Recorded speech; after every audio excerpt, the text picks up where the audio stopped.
everyone. Today we are going to be drawing a bearded sailor. Now this piece is based off an artwork by illustrator and printmaker Esther Elzinga. She is a Dutch illustrator and her website is studiotech.com. Her artwork is called Thinking of the Sea, and this is my interpretation of that artwork. And what I'd like to focus on today is the beard, the hair, and the textiles used throughout the image. So first I start off with some rough circles. I draw a through line through the middle of my circle horizontally, and this is where my nose is going to fit. I then fit a semicircle for the lower third, and that's where my mouth sits, and at the top third I put two eyes, and that's where his eyes and eyebrows sit. Now once I'm finished with his eyes and eyebrows, I go ahead and I add a beanie to the top half of his head. I then draw his big bushy moustache, and I draw his ears that start from the underside of his eyes and go down to just below his nose.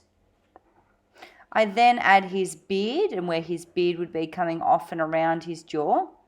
Now a beard is quite bushy. It's not always straight down, so make sure you add some curves to the side of your beard.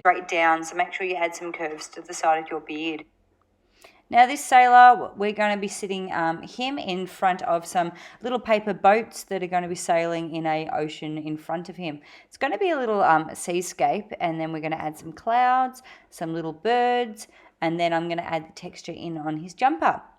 Now texture is really, really important. We are going to be creating a wool effect on this person's jumper. So I want it to be like a cross stitch.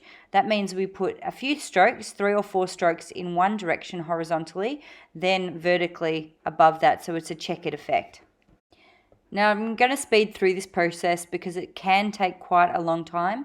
If you do not wish to have such a close knit, make sure that you add larger spaces, larger cross hatches. It'll take you less time to produce the same looking effect as well.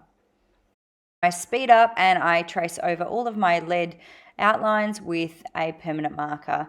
Now to avoid doubling over and spending so much time doing this, you're welcome to start with a permanent marker. If you want to watch the video and go along as I do, you're welcome to start with a permanent marker.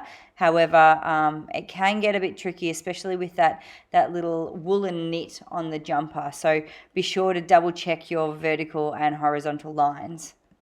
Now the beard has long strokes as well as shorter strokes. This makes the beard look more full and less flat as well. It gives it another dimension if you add small strokes and large strokes. Okay, time to rub out all of the lead lines and start to colour. So I'm adding all my different colours on here. You can choose any colours, any designs you wish. Be sure to go over the underside of your clouds with a darker colour like I have with my blue, and then add a light colouring of grey lead over the top. It'll make them look slightly three-dimensional. Now again, be sure to check out Esther Elzinga's website, which is studiotech.com. This is where the inspiration for this artwork came from, so thank you to her for her beautiful work. Hope you've enjoyed. See you next time.